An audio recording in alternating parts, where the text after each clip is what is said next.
Strong Igorot at work!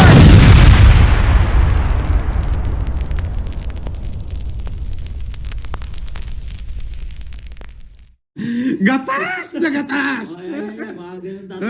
Gatas na gatas!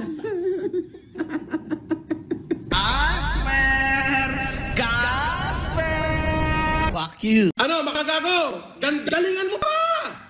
Galingan mo pa, putang ina mo! Diba?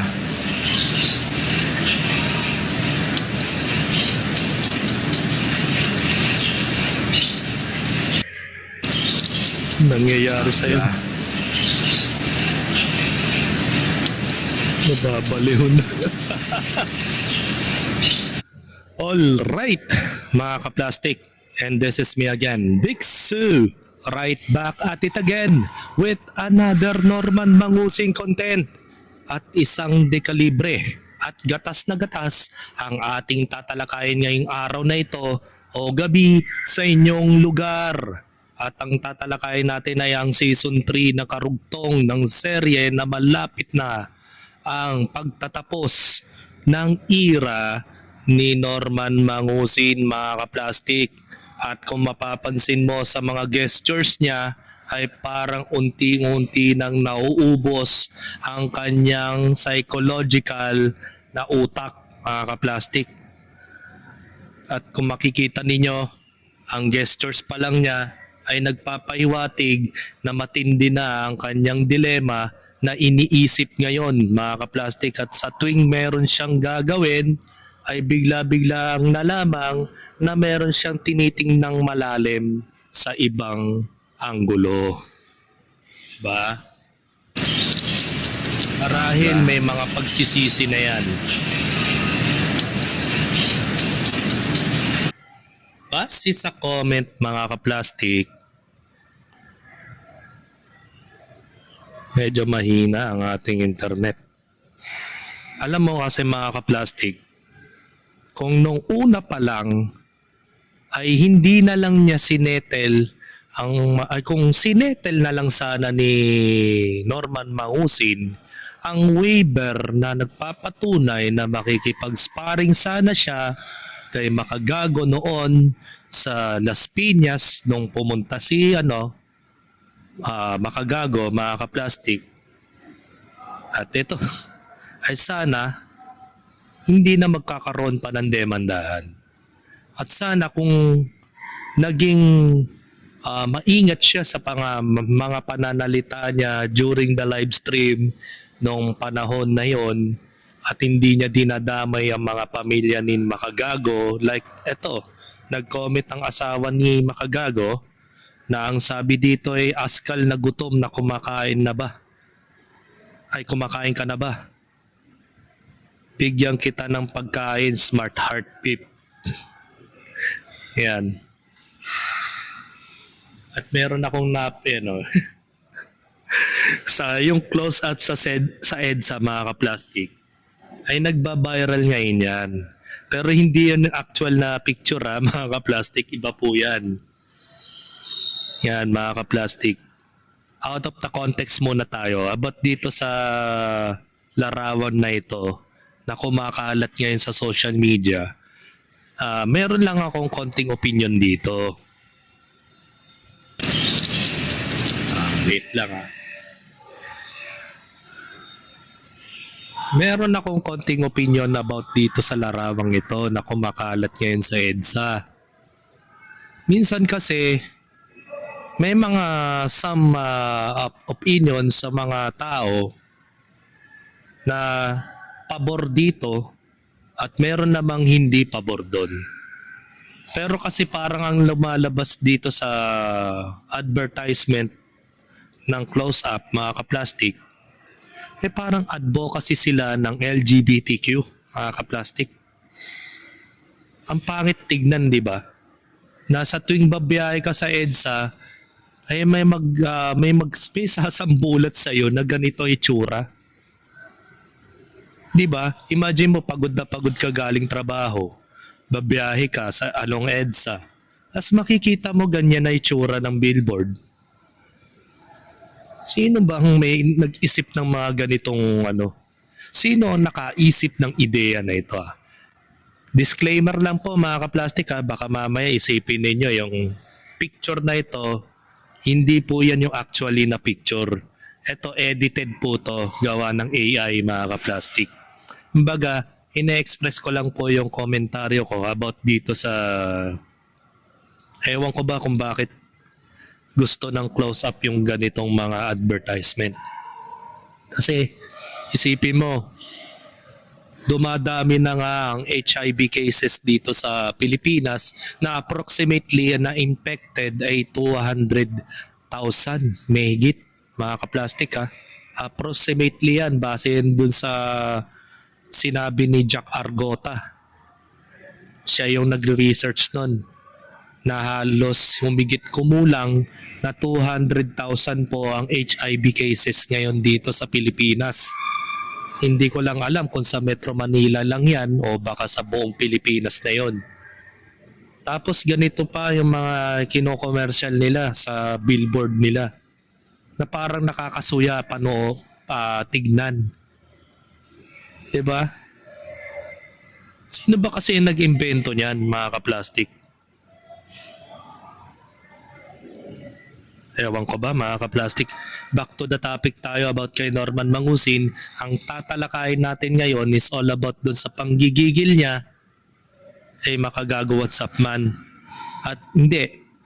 At isa pa, yung tungkol doon sa ipinakita niyang papeles na dismiss na daw yung kaso against sa kanya ni Makagago.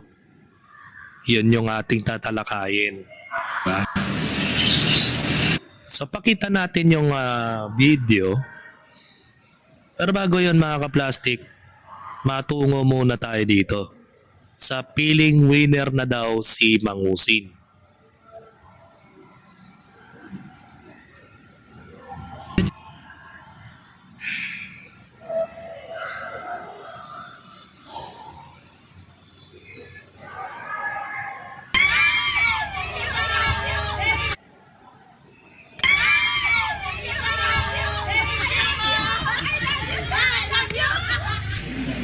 Nandito ako ngayon sa City Prosecutor's Office para mag-file ng aking counter affidavit. Papunta ako ngayon ng Fiscal's Office ng Parañaque dahil may hearing kami ni Makagago. At the same time, sasagot ulit kami dun sa kanyang accusation kuno. Tingnan natin, malalaman natin yan. Good luck and God bless you. Accusation kuno. Samantalang ginawa mo na nga yung mga pagkakamali mo. And that's the reason why bakit patong na kaso na ang hinahabla sa'yo o yung itinakil sa'yo, Norman. Accusation kuno. Mali ka na ng praises mo, nagsisinungaling ka pa rin. Araw-araw, minuminuto, sinungaling ka pa rin, Norman. Ayusin mo. At isa pa, hindi po yan hearing base sa sinabi ni Makagago WhatsApp man. Isa itong PI lamang o preliminary investigation pa lamang. Kaya hindi po siya actually hearing, mga kaplastik, for correction sa'yo. So tuloy natin yung video. See you later, alligator.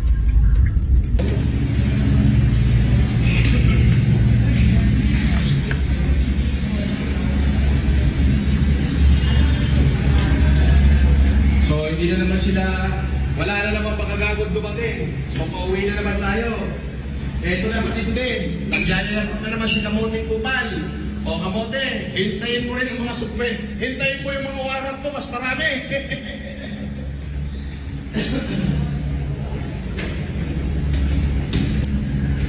Bad trip na yung niya, gestures nyo. Yung akala mo yung parang feeling well na siya, yung parang akala mo pretending na okay siya. Pero kung tingnan mo yung gestures niya, ang baba na ng kanyang katawan, parang nagkakandakuba na siya. Siguro nung mga pinirmahan na niya yung mga sum of cases niya dyan sa fiscal office, baka nabasa niya napakabigat yung kaso.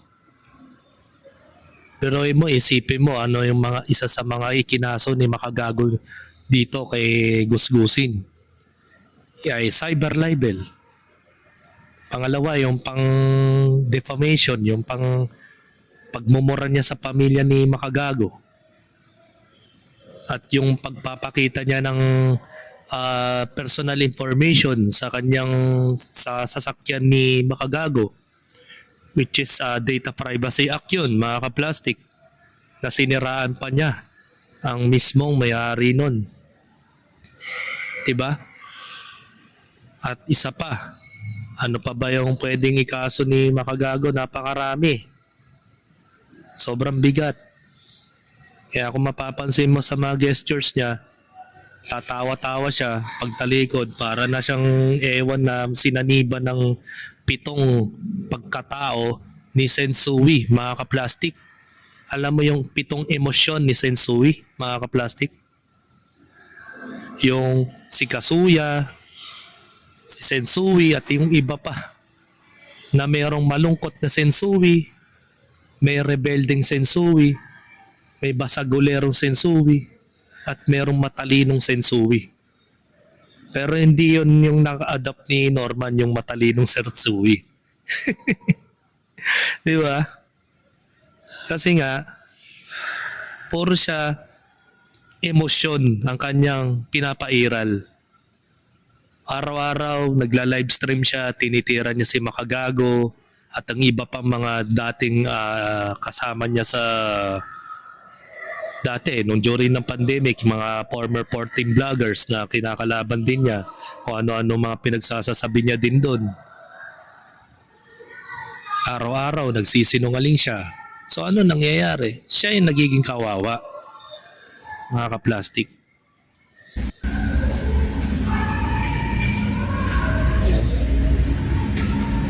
Bigat na yung kanyang pinagdaraanan. Love will bring you back to me. Ba?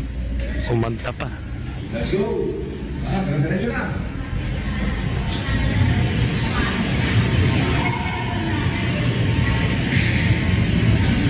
Hindi nga siya pinagkakaguluhan ng mga tao.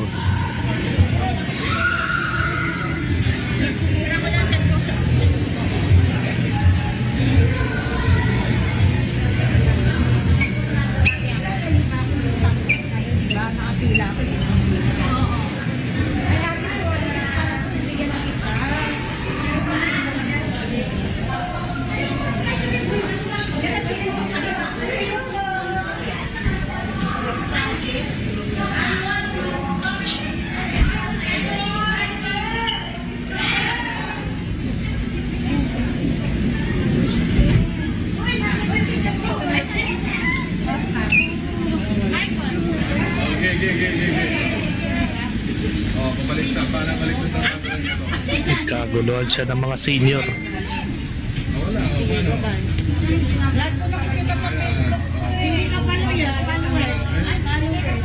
Uling larawan bago mahoyo, mga kaplastik. Okay. Bye! Oh. Oh. Oh. Binigyan pa ng pera.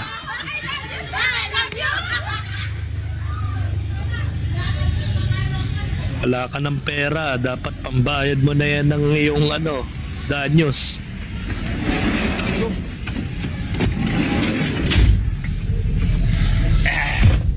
Ayos. O ngayon? Ngayon ito si Makagago, hindi na naman nagpakita. Aba, wala pala ito eh. Wala ka pala yagballs eh. Magaling ka lang magtago ng supwina at manligaw na subtina. Diyan ka lang magaling. Ituloy mo na mga pinagsasasampa mo. Kupal. Hoy, Puginius. Makagago. Paano na yung in-endorse yung peking abogado? Ano na? Yung mga nabubutol niyan. Hindi nyo makondina, no? Kasi sabit na kayo. Yulen! Lahat kayo! Kasama na kayo doon sa kasong ital. May ebidensya na kami na kayo ang leader at operator ng Food Genius Group and MG Group.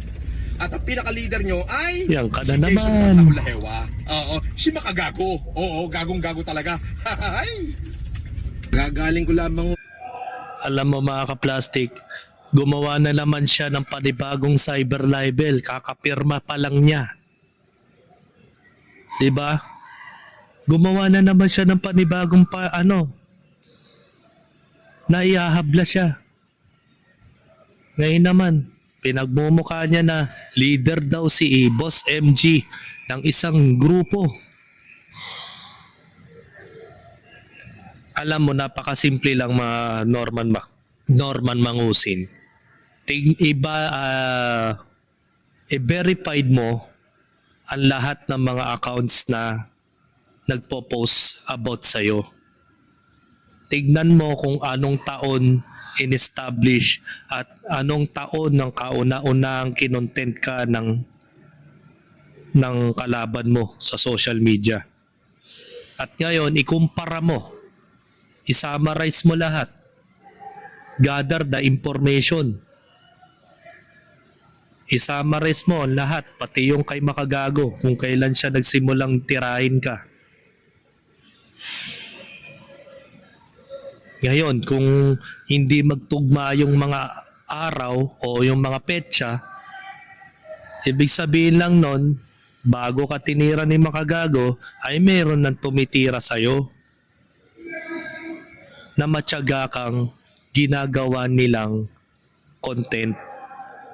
Pero yung paggawa nila ng content, mga ka-plastic, ay yun ay awareness.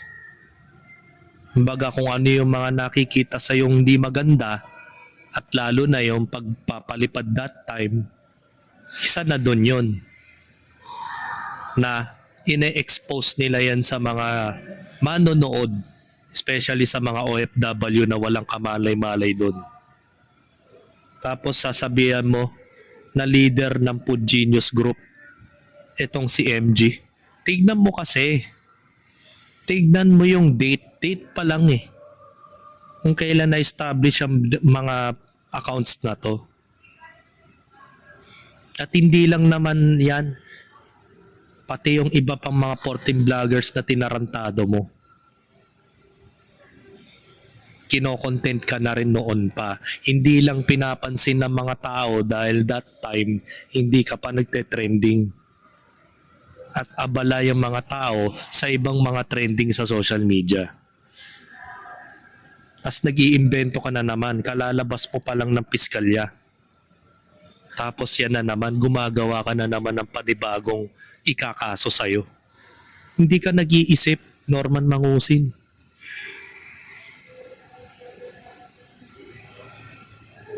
Sabi nga ni Mark Jason, preliminary investigation pa lang yan. Kaya hindi siya nakapunta. Kahit abogado na lang niya mismo ang magtatrabaho para sa kanya, hindi mo ba pinapanood yung mga videos niya? Hindi niya kailangan pag-aksaya ng oras na pumunta pa doon para pumirma. Sapat na yung mga abogado. Ito kasi si Norman Mangusin, mga ka-plastic, parang it seems like baka di umano wala pa siyang abogado. Kaya manually, siya mismo ang pumupunta sa piskal. Diba? Kaya nga yan, sabi nga ni Mark Jason, tawa ako ng tawa. Sino ba talaga si Food Genius o sino ba talaga ang leader ng Food Genius Group? Si Yulin ba o siya? Ang dami mong sinasabi.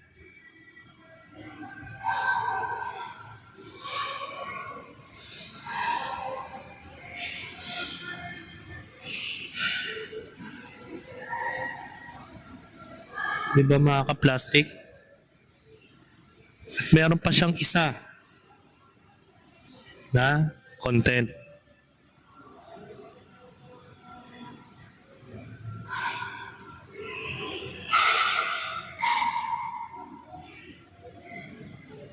Ito. Sasagutin na natin.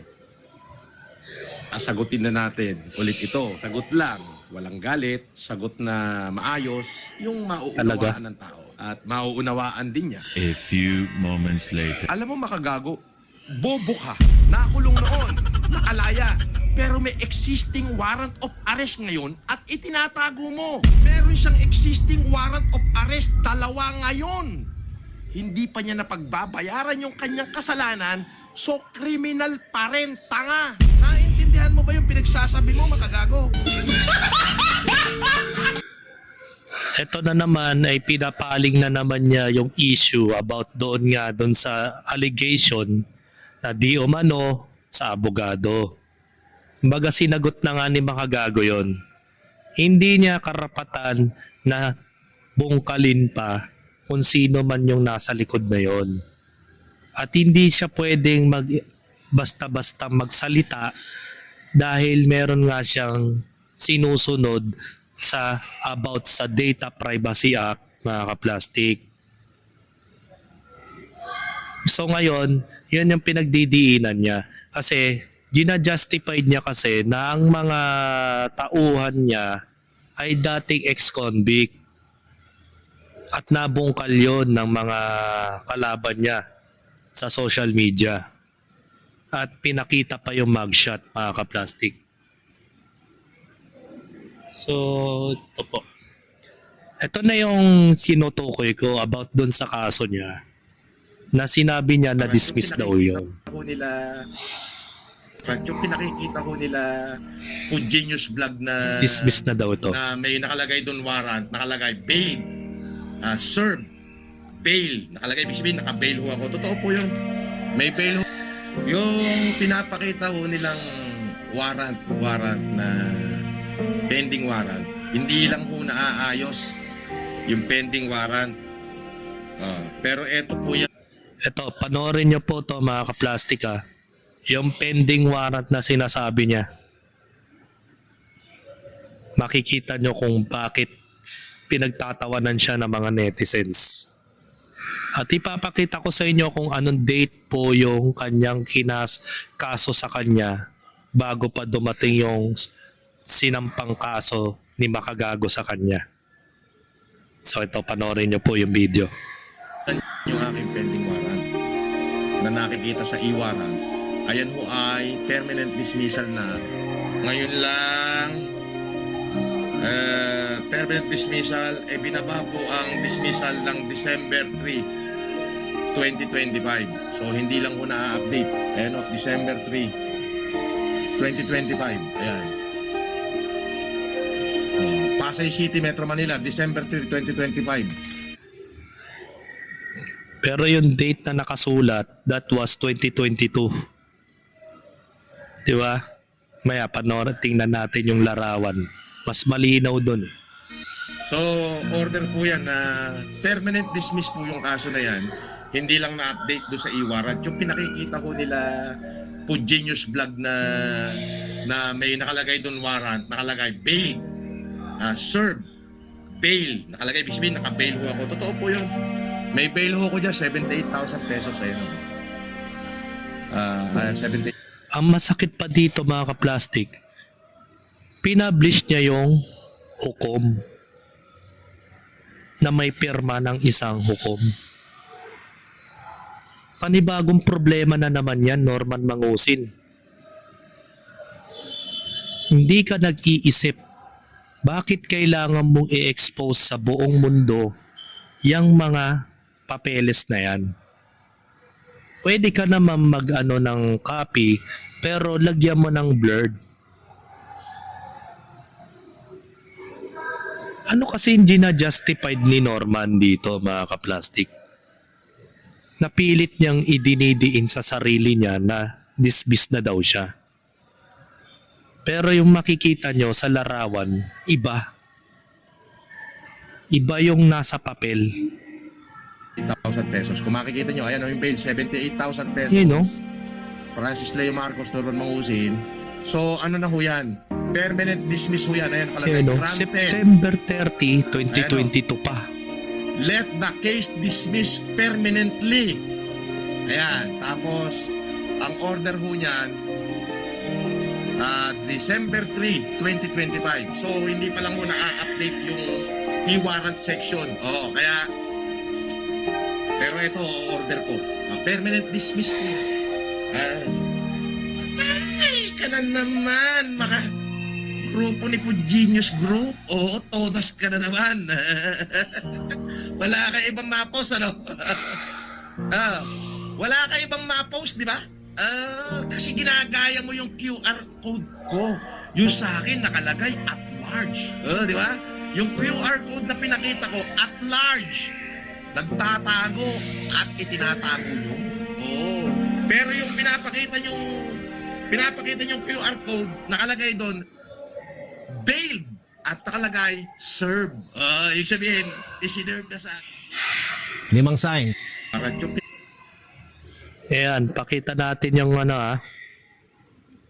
Sabi nga ni Diego Linian III, kapag nawawala na sa alignment ang mga mata ni Norman, alam nyo na ibig sabihin yan.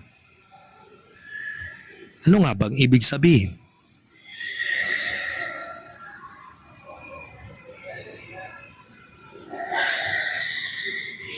Tsaka pag nagkatingin sa itaas, matik nagsisinungaling yan.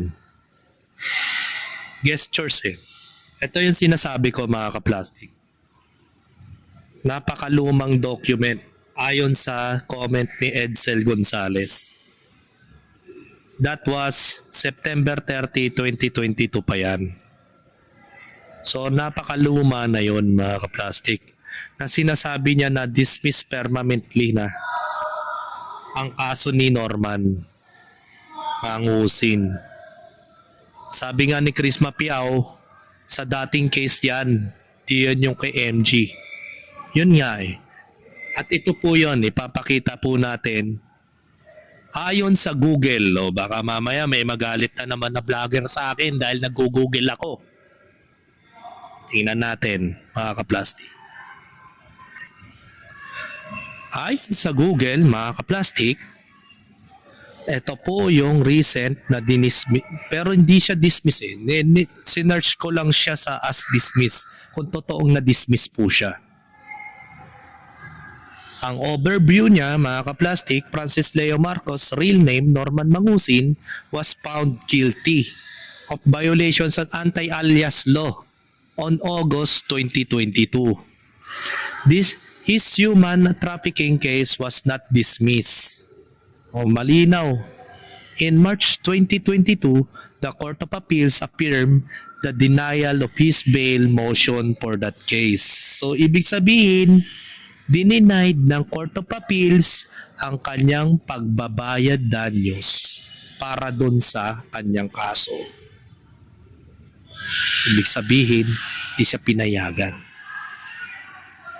Malinaw, di ba? At guilty siya that time, nung taong 2022. At ito pa yung mga summary cases niya, mga kaplastic. Anti-alias law conviction. He was found guilty by the Metropolitan Trial Court on August 2022 for using the alias Francis Leo Marcos without proper jurisdictional approval. Pero bakit nakakapagtaka? Paano siya nakalusot sa PSA na dalawa ang kanyang PSA certificate? Dalawa ang pagkatao, dalawa ang kanyang birthday, at dalawa ang kanyang birth certificate. Sino ang may responsibilidad sa ganong klaseng ginawa niya? Since meron pala siyang anti-alias law conviction noong August 2022. Ito pa, human trafficking case. This case was not dismissed. In fact, more victims came forward after his initial arrest in May 2020. Human trafficking naman po yun. That was a pandemic era, mga kaplastic. So, may mga yun nga yung nakikwento nga doon sa recent content ni Makagago na mayroon po siyang tao na pinatratrabaho ng walang bayad. At parang sa pagkakatanda ko, correct me if I am wrong, meron siyang babae na inano doon, involved doon na human trafficking din. Or hinaras niya, something like that. And the case was pursued in the Manila Regional Trial Court in March 2022. His motion for bail was denied then. Dapat talaga lahat ng mga bail ni Norman Mangusin ma-denied, mga kaplastik eh. A decision upheld by the Court of Appeals. Other charges, he faced various other charges including violation of optometry law, passport law, the Cybercrime Prevention Act, and violence against women and children. Bausi. Yun yun, mga kaplastik. Ang dami niyang kaso, no? 2020 pa lang yun.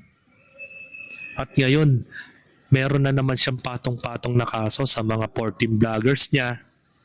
At the same time, sana si Ian ay magsampa rin ng kaso against kay Norman dahil hindi siya pinasahuran at pinagbantaan pa siya.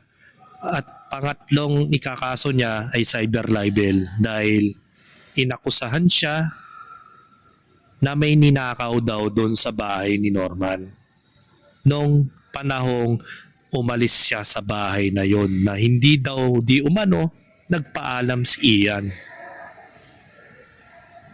At yon, mga kaplastik, malinaw na malinaw dito via Google na walang dinismiss na kaso itong si Norman Mangusin. Nag-file siya ng ito nga, sabi nga denied ng kanyang bail motion. Ibig sabihin nun, wala talaga siyang na-dismiss na kaso. So hanggang ngayon, active pa rin tong mga kaso niya. Hindi ko lang alam kung bakit nakakawala pa siya. Siguro, maybe, mayroon nagbayad sa kanya ng bail o ano man. So mas malinaw na lang na sa mga susunod na araw, mga kaplastik, malaman na natin kung sino ba talaga kung ano ba talaga ang mangyayari na kay Norman. Ito na ba yung tinatawag na the end is near?